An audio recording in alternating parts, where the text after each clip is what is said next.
Right-wing parties would be able to garner larger traction. Should this transpire, there is a possibility that we would see a domino effect kick into place. Alastair McCaig, Fern Wealth.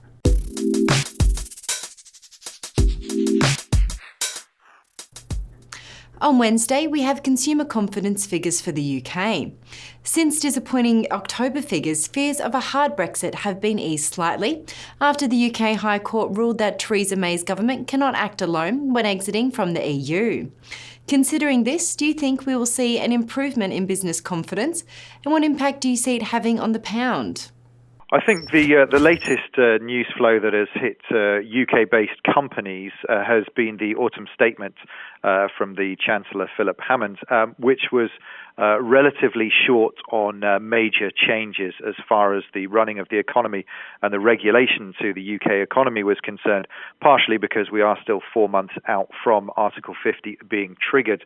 How optimistic UK businesses can be when there is such a large amount of uncertainty still hanging over them, an uncertainty that's unlikely to be clarified to any great extent for some considerable time, is difficult to say.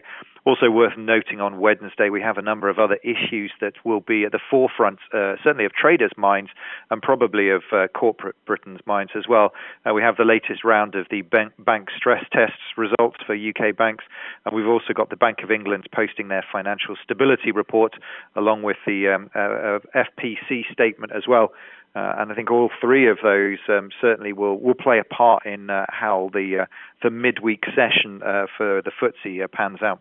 On Friday, we will see US non-farm payroll figures.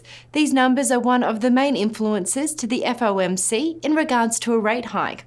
What is your outlook for these figures? And do you think we will see a much anticipated rate hike in December? I think the non-farm payrolls have, broadly speaking, over the last 12 to 18 months been relatively stable, with one or two notable exceptions. In reality, the FX markets are almost 100% factoring in that we will see a rate hike for the US in December. Certainly, President-elect Donald Trump has made his position very clear here that he is an advocate of higher interest rate levels. So as much as anything else, I think Friday's figures on non-farm payrolls are merely a hurdle that needs to be cleared, and quite frankly, a pretty low hurdle as well. They'd have to be exceptionally bad, I think, to have any major part in derailing the current momentum towards interest rates. Also worth noting, of course, that non-farm payrolls do tend to get the headlines as far as the first Friday of the month's figures are concerned. But in reality, I think the average hourly earnings, the monthly average hourly earnings, are equally important. But as I say, they would have to be exceptionally bad, I feel, in order for the rate hike in December not to go through. At the end of this week, the Italian vote on constitutional changes is the next political event that European traders will be watching closely. At the moment, polls are pricing in a yes outcome, but if Trump and Brexit are anything to go by, anything could happen. How do you see this event impacting trade in the lead-up? Certainly this has been a situation that's been rumbling on for a little while, and Italian traders and political observers will undoubtedly have been paying some pretty close attention to it. The rest of Europe and sort of more broadly globally have understandably had their focus over in the US and President-elect Donald Trump's successes there.